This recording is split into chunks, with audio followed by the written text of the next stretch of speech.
Government announces plans to retool and modernize public health facilities across the country. Crucially, Ghana is inviting private sector partners into strategic PPPs to expand diagnostic imaging, laboratory network, and specialized services. NDC youth in Nanton demand immediate removal of DCE for the area. Honorable DC is not making room for fair contractual process, which allow party people with the requisite qualification to bid for consideration. Rather, she awards contract to her cronies and leaves no room for inclusion of contractors from within the party. In Channel 1 Business.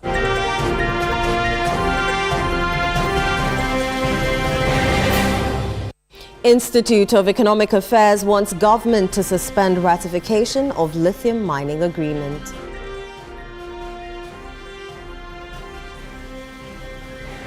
In Channel 1 Sports.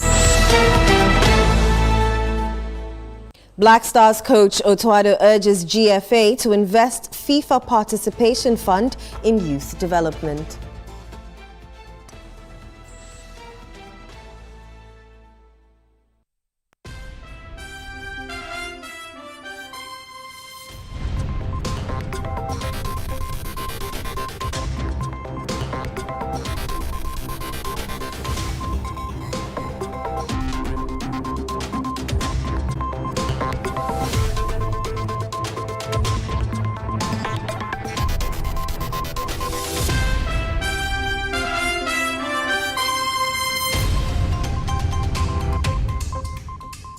Many thanks for joining us this hour. Let's settle for the details of our stories.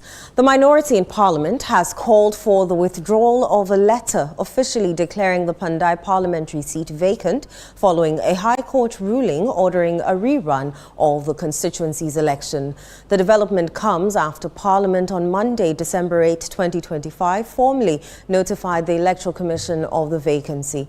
Reacting to the notification on Tuesday, the Minority Chief Whip, Frank Anodompred, described the letter as out of place and unfortunate, arguing that it violates the rule of law.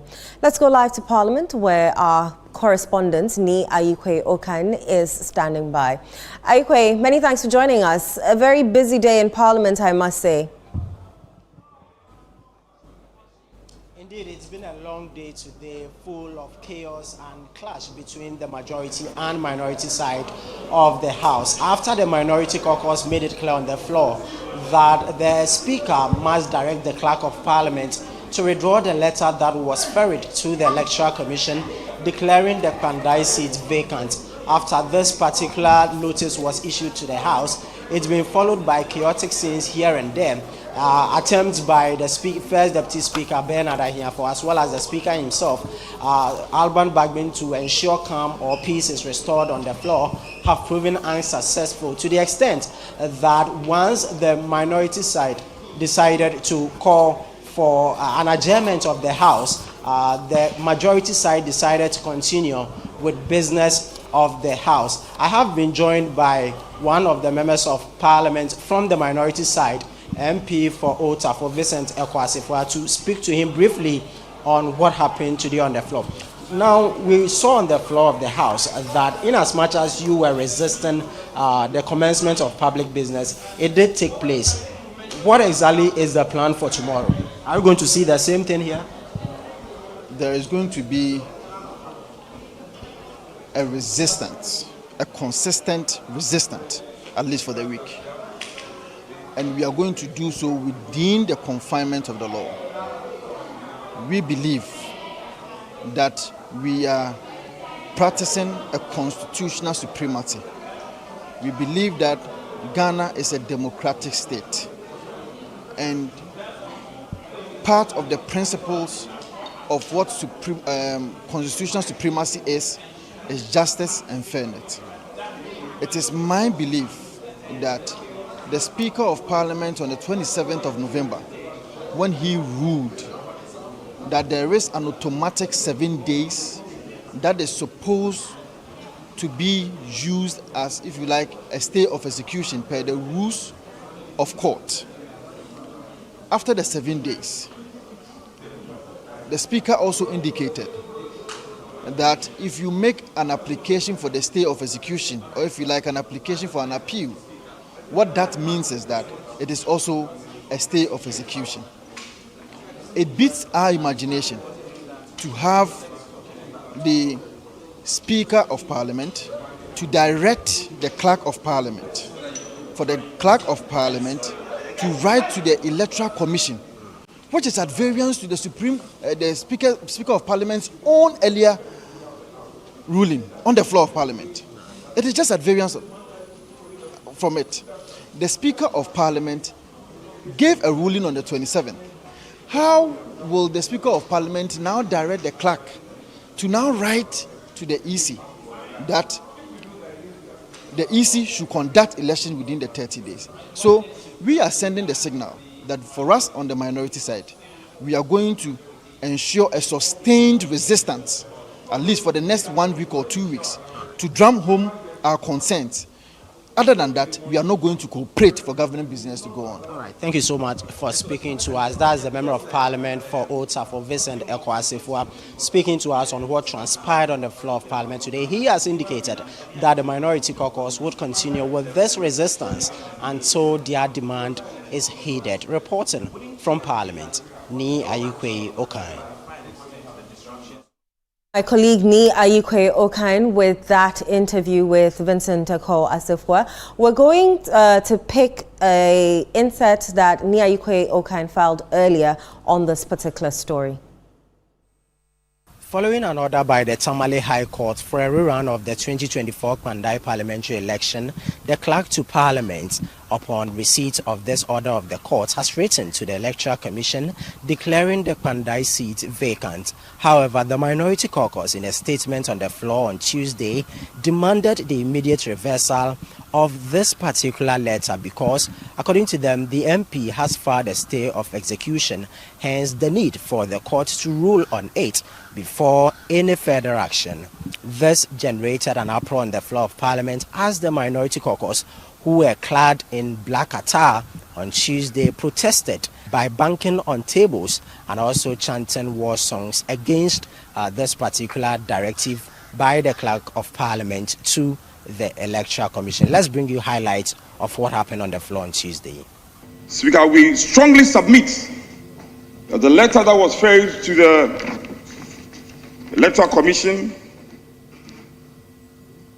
was out of place, was unfortunate, and flies in the face of law and procedural justice. We submit strongly to this House that that letter must be withdrawn by Parliament forthwith, and we must act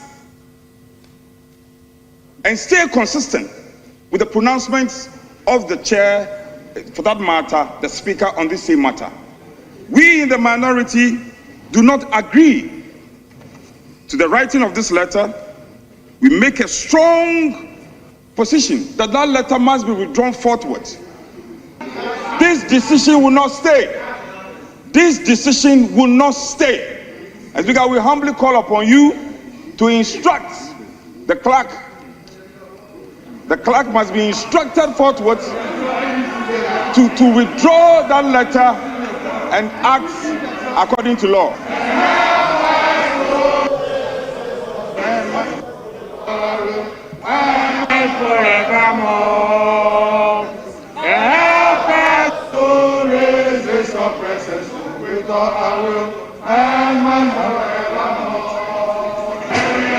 Honorable members, I will suspend sittings for 5 minutes, and I expect to see the leaders of the House at the lobby.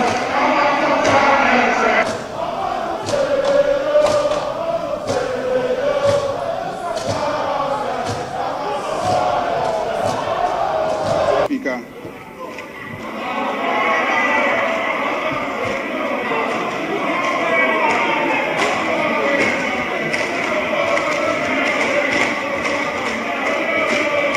Honorable members,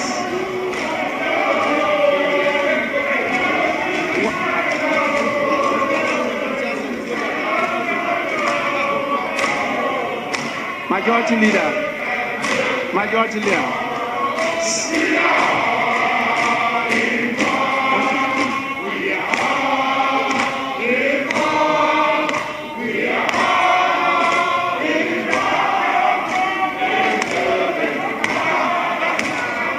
After consultation,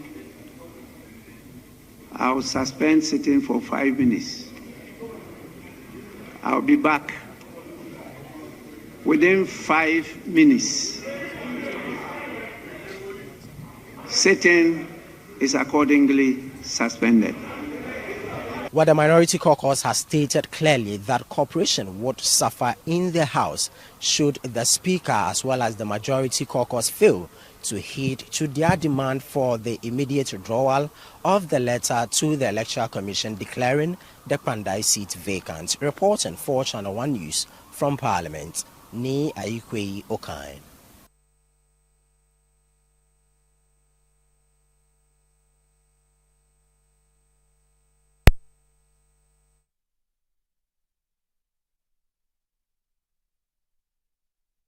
The New Patriotic Party says it stands firmly behind embattled Kpandai MP Matthew Nyindam as Parliament officially declares his seat vacant.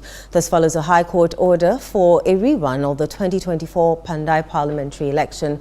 Parliament has since complied, notifying the Electoral Commission to begin the necessary processes. The NPP, however, says the battle is far from over. The party has pledged to exhaust every legal avenue to support Matthew Nyindam, who has applied to the Supreme Court seeking to overturn the High Court ruling.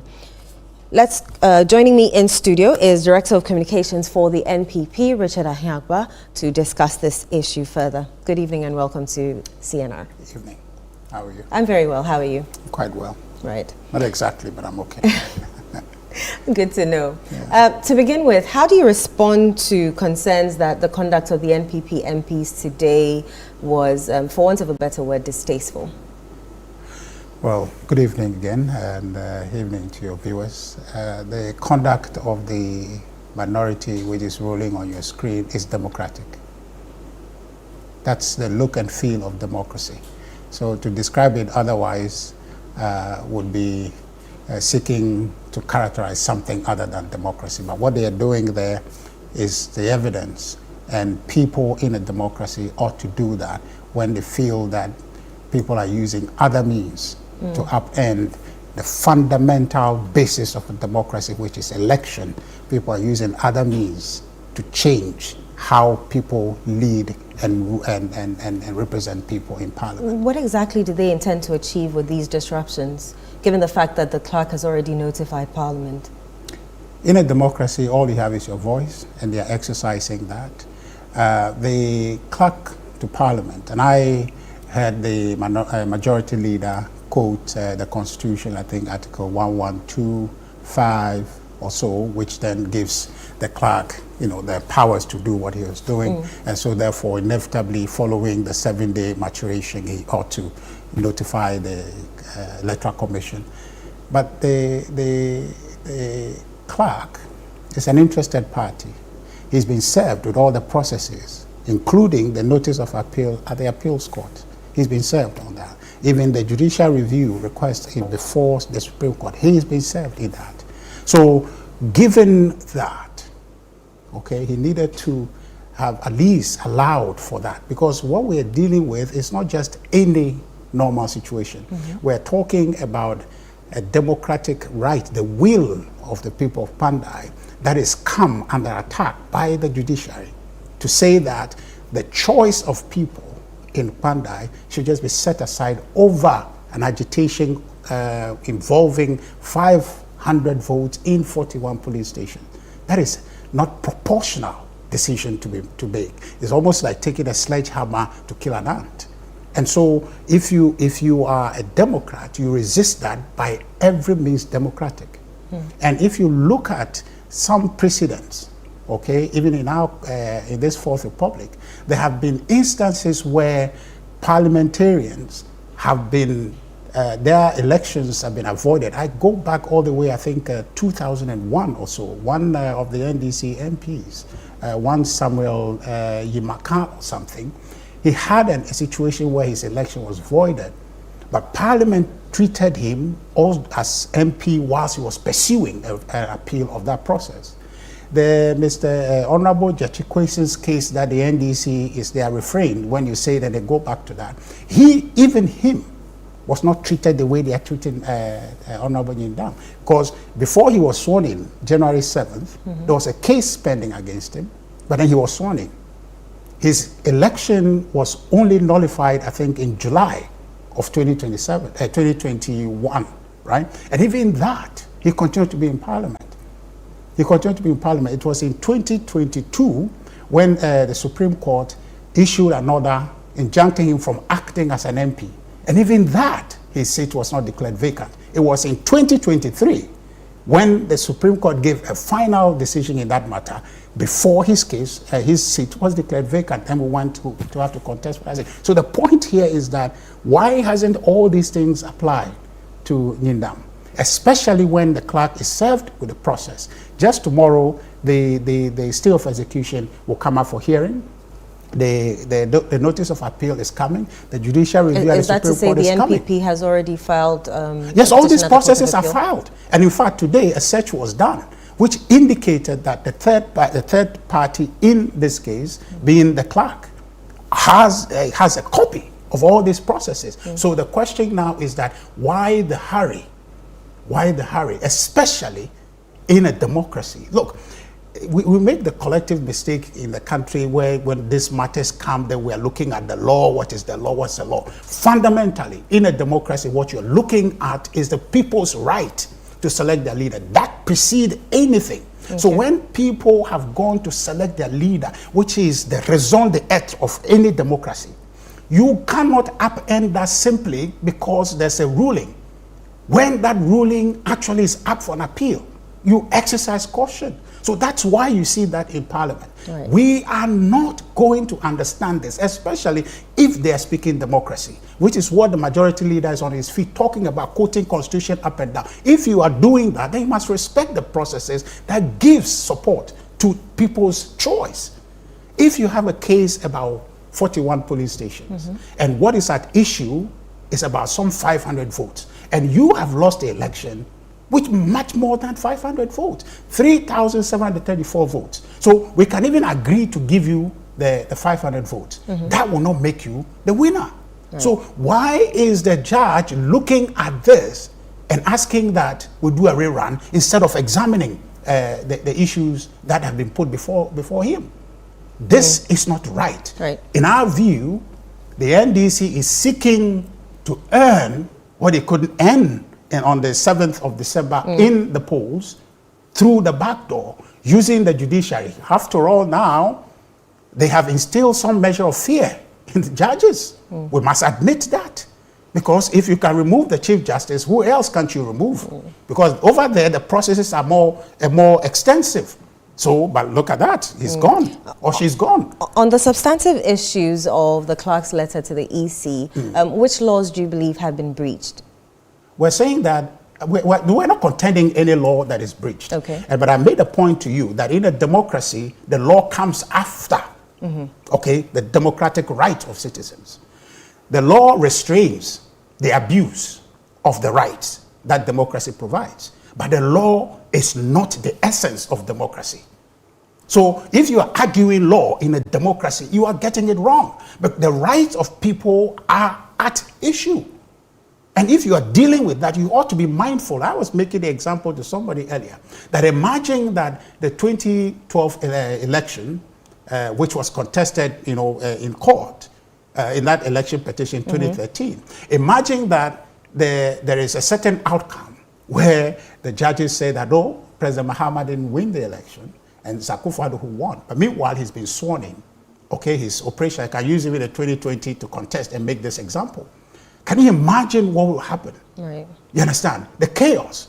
And so if you are sitting as a judge looking at this and that precedent, we have reason to believe that we won that election 2012. But somehow I believe in the wisdom of the people, the judges who sat on the case thought that for the purposes of allowing peace and democracy and somehow to the tranquility of the country, let's go this route. So you sit on a case like this and you chose that after somebody has lost, contending 500 votes. You think that ordering for a rerun is the best thing to do rather than resolving this issue. I think that he is inviting chaos over common sense solution to a problem that needn't be dealt with the way he's dealing with. So what's next for the NPP? Will you boycott? Will you take part in the rerun? I think that will appeal to democracy.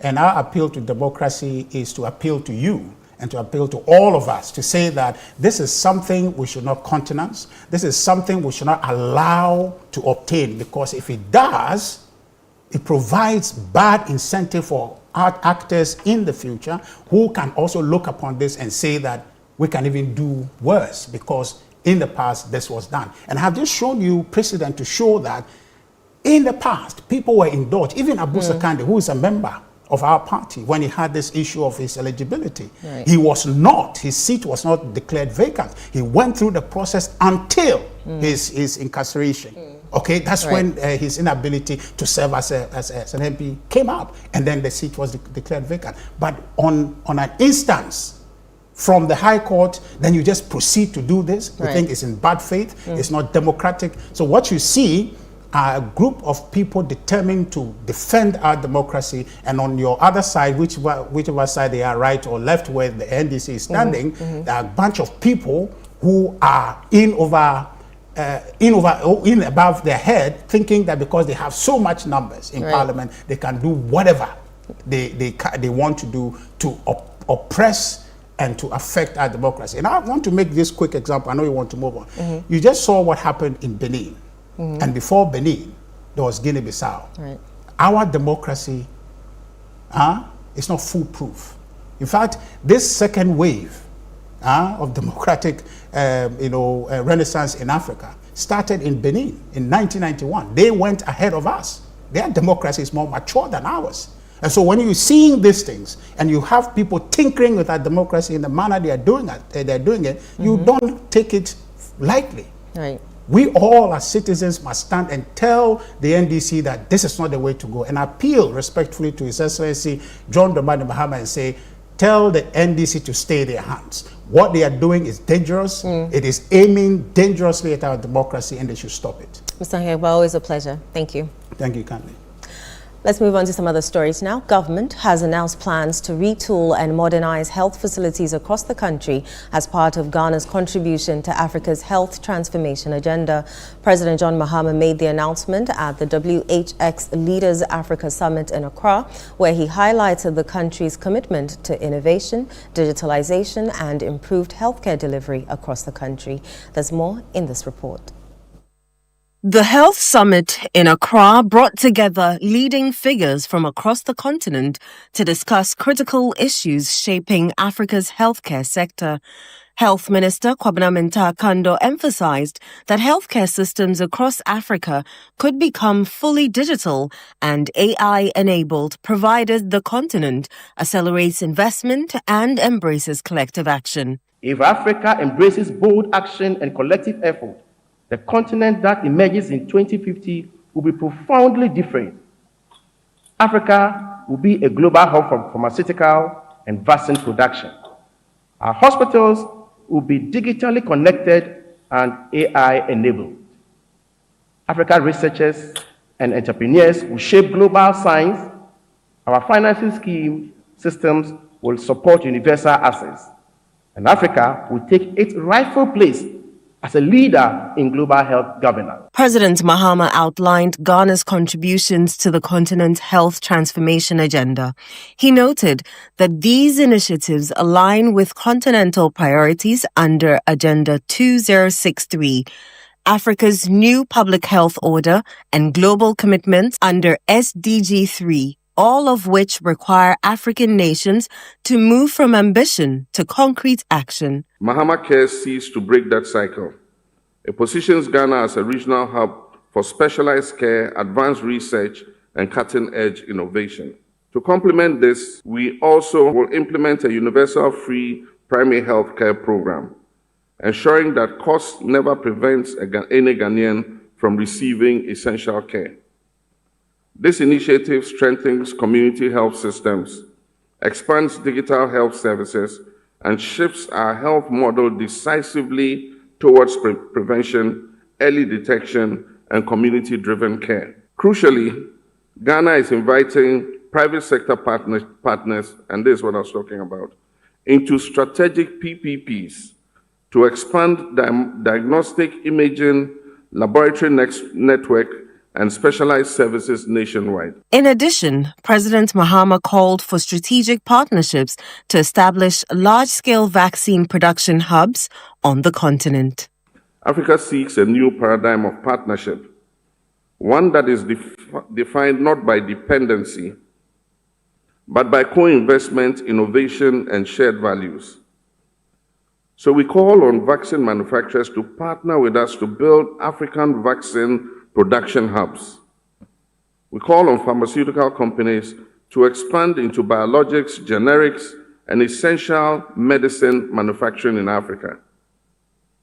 Diagnostics, innovators, biotech firms, and medical device producers to establish assembly plants, R&D centers, and fabrication facilities here in Africa. This is the Channel 1 Newsroom on Channel 1 TV. Still ahead. Institute of Economic Affairs wants government to suspend ratification of lithium mining agreement.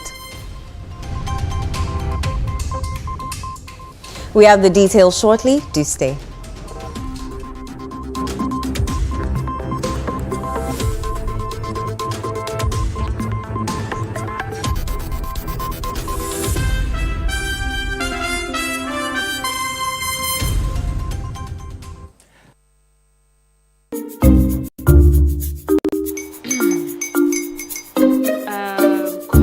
Uncle are almost here. Wait a minute. This one too, your friend Kwame. Wait, Kwame. As in the same Kwame again? Yes, Mommy. I'm the second coming. Into all this tension just to reintroduce that broke boy from Kaswa. Why would you deceive the family like this again? Now I understand the whole delay. Troll from Kaswa dear. Why wouldn't he be late? Or being late? Of course.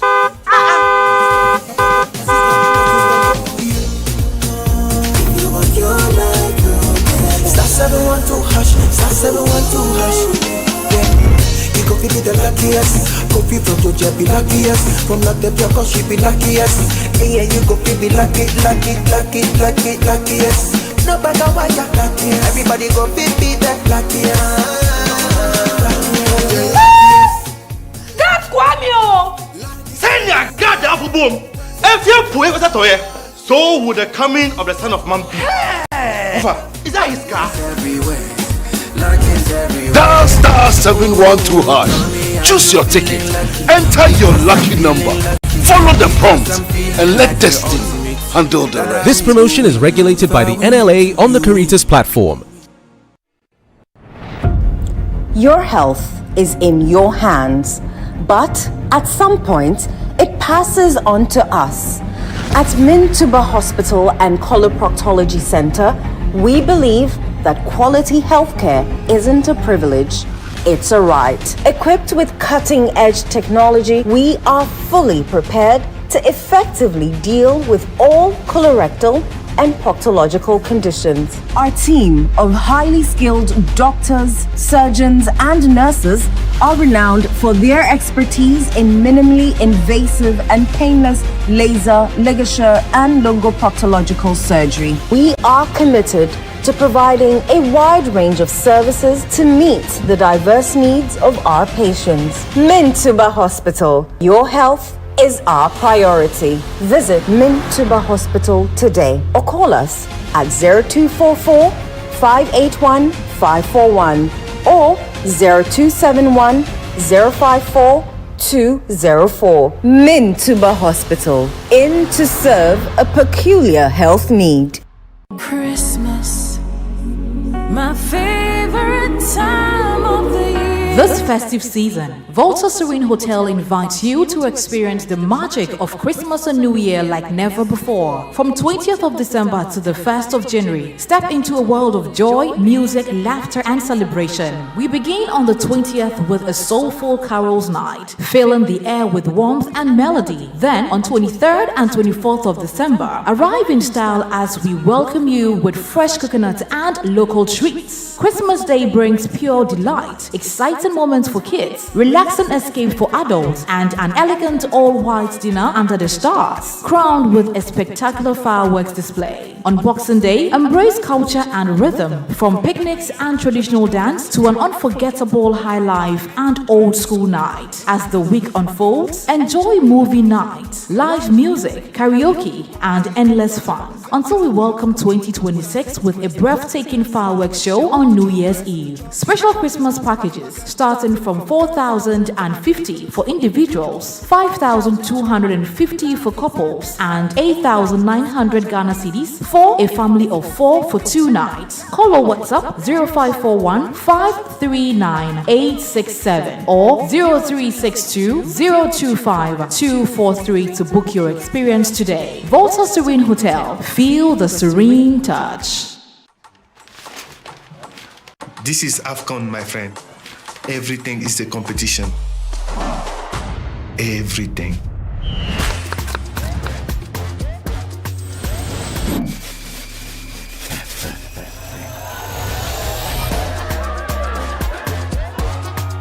Join our family for AFCON Morocco 2025 from 21 December to 18 January. Available on DSTV and GoTV. Hey Ghana, so you people know Miss Brother once more. If you knew, it's your boy.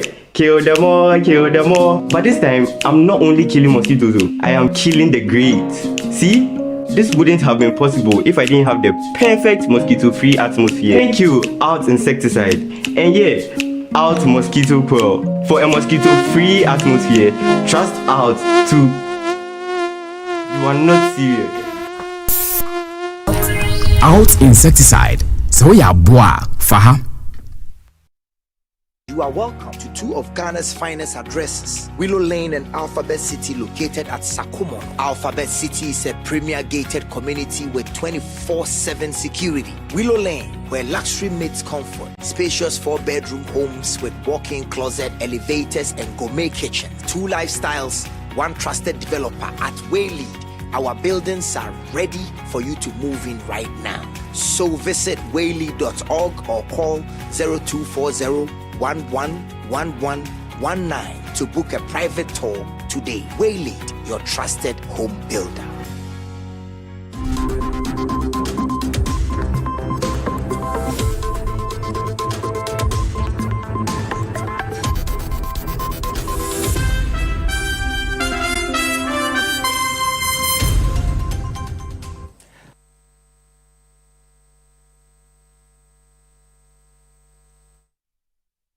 You're welcome back. Up next is Channel 1 Business with Nee Latte Latte.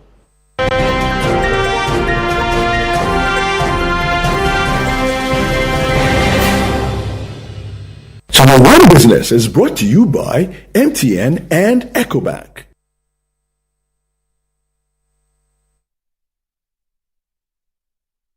How are you doing, Nee? I'm well, Eno. How are you too? I'm very well, thank you. What's happening in business?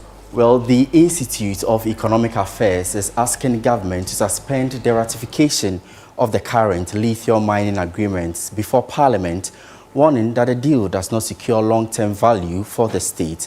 This comes as debate intensifies in Parliament over the terms of the agreement between the government and Baravi DV Ghana Limited. More in the following report. Addressing journalists in Accra, Board Chairman of the Institute of Economic Affairs, Dr. Charles Mensah, said Ghana's mining agreements have historically been structured in ways that benefits investors far more than the country. This imbalance, he adds, has prevented Ghana from maximizing revenue from its natural resource wealth. Parliament must therefore halt the ratification of the revised lithium agreement between Ghana and Baravi currently before Parliament. Again, I will state it is not in our interest, not in our economic interest, not in our national security interest. This is a critical mineral. It's not like gold, it's rare earth, they call it. You don't find it in every country. If you find it, you have to protect it. For our national security reasons, I think the government should halt this, not renew it. former Speaker of Parliament, Professor Michael Quay, on his part, called for state ownership of the country's natural resources rather than continued reliance on royalties, arguing that this is key to preventing repeated returns to IMF bailout programs. The point is that we link this directly with Ghana's 17th IMF. And we say it is a tragedy that this should continue to happen. Are we going to take that as the normal? Every 4-6 years, we go back to IMF, beg for support, and when we come out, we jubilate. Now we should own what is the issue, and that issue is our gold, diamond, bauxite, manganese, lithium, oil, whatever. Until we own that, leverage upon that, make the best out of that, and benefit maximally for that, we are going to remain where we are. Seasonal demand for foreign exchange is still triggering pressure on the cedi ahead of the festive season. The development is beginning to unsettle import-reliant businesses, many of whom depend on predictable access to dollars and other major currencies to restock for the peak Christmas trading cycle. More in the following report by Daniel Sakiti.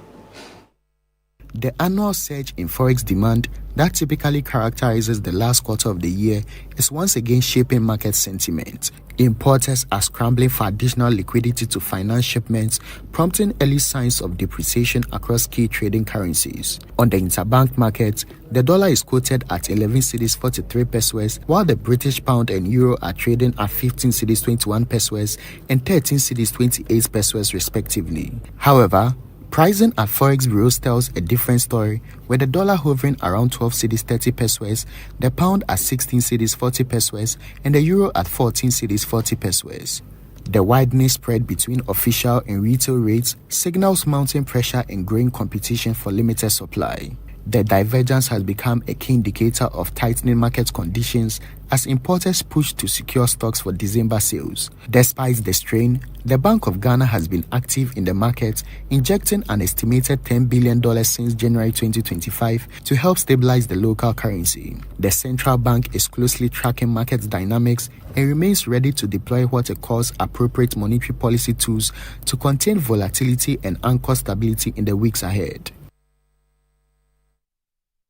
Well, and that report takes us to an update on how the currency is performing on the interbank market.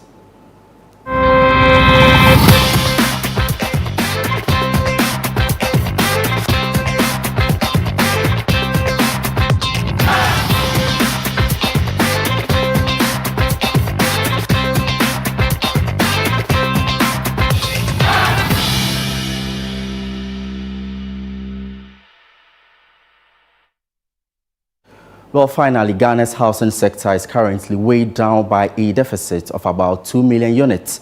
But that is set to change as State Housing Company Limited and Republic Bank have signed a memorandum of understanding to tackle chronic affordability and access to finance challenges. Now, despite steady demand, many prospective homeowners continue to face significant hurdles in securing mortgage financing, a bottleneck that has constrained activity in the formal real estate market. There is more in this report.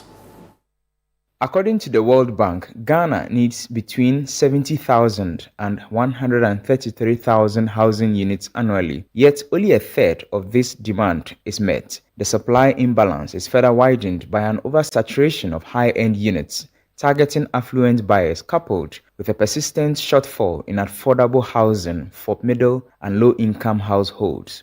To bridge this financing gap, the two institutions will expand access to mortgage products tailored to income levels.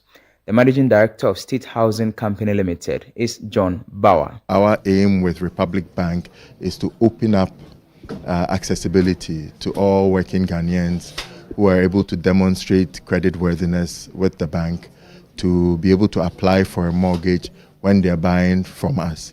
And the understanding between us and Republic is that they will get some preferential treatment as customers of State Housing Company Limited. And on the bank side, they are partnering with a developer that has a long track record, almost 70 years in housing delivery in Ghana. The managing director of Republic Bank, Dr. Benjamin Joboku, said the collaboration aligns with the bank's goal of strengthening mortgage penetration in Ghana. It's something that we'll be looking for, to have this partnership with the State House.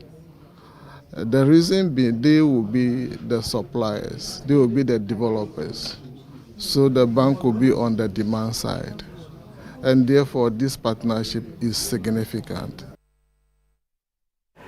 And that's the very latest in the world of business. Many thanks indeed for watching. I am Neil Late. Back to you in Osafo. Thank you very much, Neil. Let's do some more stories now. The High Court has ordered that the first prosecution witness in the Office of the Special Prosecutor's case against former IMCIM Secretary Charles Bissu will testify in camera.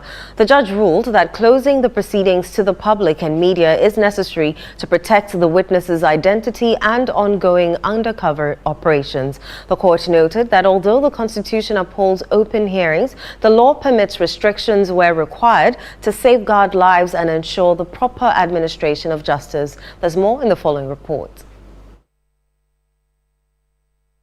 In its ruling, the court noted that prosecution witness 1 is an undercover operative whose identity and investigative work could be compromised if exposed.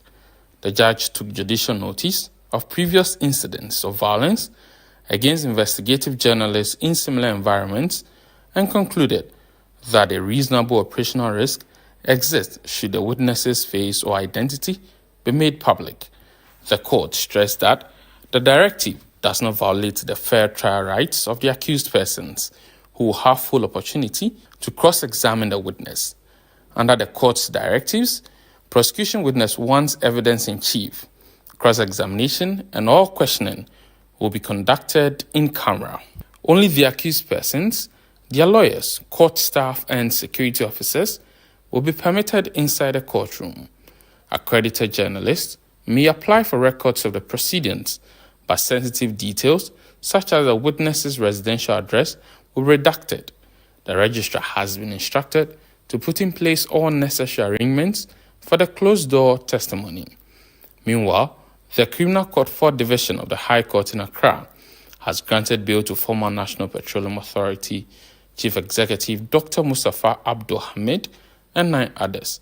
The court adopted the core bail terms previously set by Criminal Court 3, but introduced key variations to strengthen supervision and ensure strict compliance.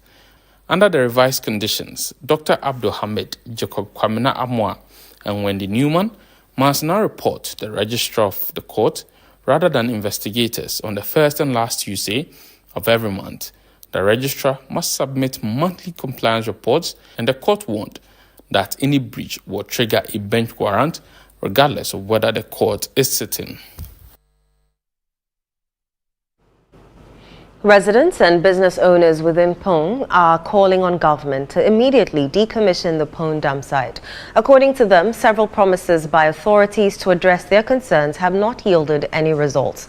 Channel 1 News' Philip Nilate visited the area and filed this report. The Kpandai dam site becomes visible as soon as one approaches the Kpandai junction along the Tama-Aflao highway. For years, heaps of refuse have piled up at the site, creating a looming environmental threat. Residents fear the mounds of waste could eventually collapse, similar to the garbage landslide recorded in Uganda in 2024, which claimed 21 lives. The situation has been further compounded by the establishment of numerous factories and businesses around the perimeter of the dam site. As commercial activity expands, the available land space for refuse disposal continues to shrink, forcing waste to be stacked higher and higher. Some business owners say the continuous burning of waste at the site poses a major health hazard. Thick smoke and toxic fumes, they claim, have become a daily occurrence, affecting productivity and exposing workers and residents to respiratory challenges. It's been a problem since we have been here. We started operations about 4 years ago now, and ever since, any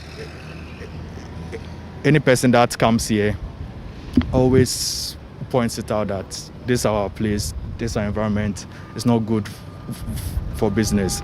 They express concerns about the health of the people that work here. And so it's been a real hindrance to our business and the operations here, and particularly to our health as well, because we always have to wear nose masks, and these nose masks are not completely protective. So it's a health hazard, a definite health hazard. We have complained, but we keep getting promises that they would relocate soon, but it's been ongoing for 4 years now, and there's been no development.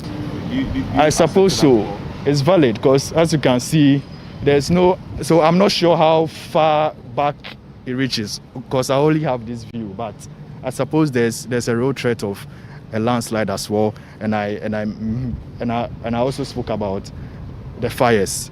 It can spread and reach anywhere and have consequences that they may not have even planned for. The last time there was a huge incident, but I think it was under control, but they had to burn the place, and we had fire service teams coming to quench off the fire. You would think something major was happening, but it was just because they were burning this dump site over here. So the whole thing is a real threat.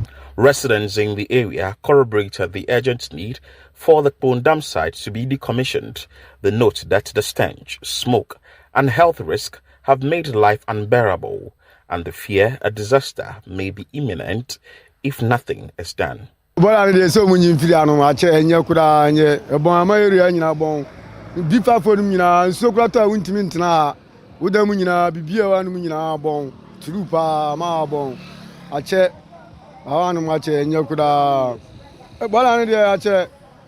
2016, 17, and I ball and no hanum. Nobody am able to see hanum. The ball and no hanum. I show hanum.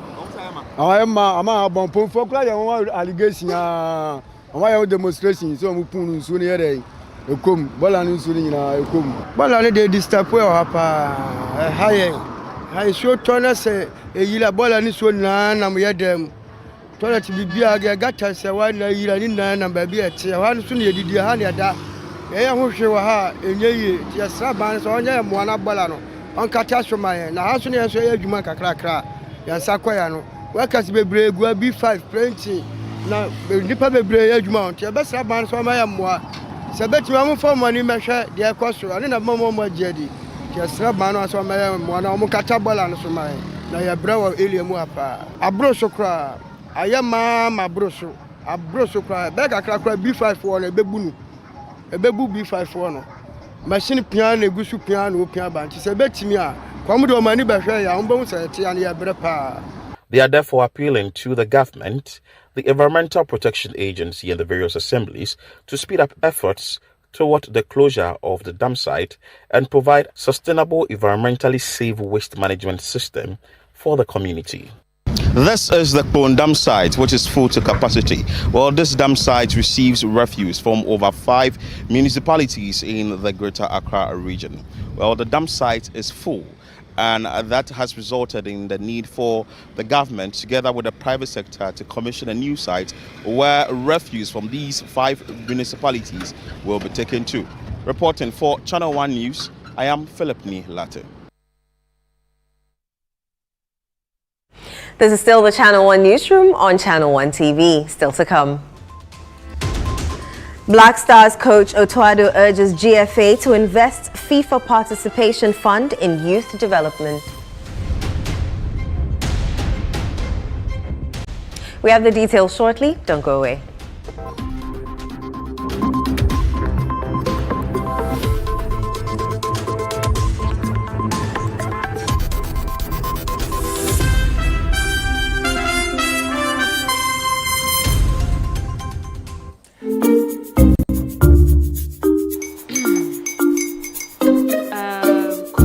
Uncle are almost here. Wait a minute. This one too, your friend Kwame. Wait, Kwame. As in the same Kwame again? Yes, Mommy. I'm the second coming. Into all this tension just to reintroduce that broke boy from Kaswa. Why would you deceive the family like this again? Now I understand the whole delay. Troll from Kaswa dear. Why wouldn't he be late? Or being late? Of course.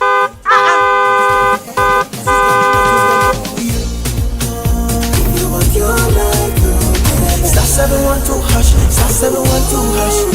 Yeah, you go feel the luckiest. Go feel from Georgia be luckiest. From not the cause she be luckiest. Yeah, you go feel be luckiest. No matter why you're lucky, everybody go feel be that luckiest. That's Kwamio! Send your God up boom! If you put it to here, so would the coming of the Son of Man be. Is that his car? Dial star 712 hash. Choose your ticket. Enter your lucky number.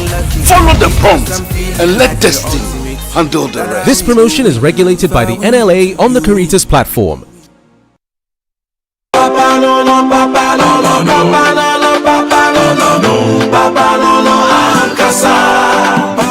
Polytank is everywhere, durable and authentic. Stronger brand you can trust. Polytank, we get some more Rambo and get some more super. And the Polytank we did. Polytank, Apano and Kasa. Hey Ghana, so you people know Miss Brother Once more. If you knew, it's your boy. Kill them all, kill them all. But this time, I'm not only killing mosquitoes, I am killing the greats. See? This wouldn't have been possible if I didn't have the perfect mosquito-free atmosphere. Thank you, Out Insecticide. And yeah, Out Mosquito Coil. For a mosquito-free atmosphere, trust Out to... You are not serious. Out Insecticide. So ya boa, faha. This is AFCON, my friend. Everything is a competition. Everything.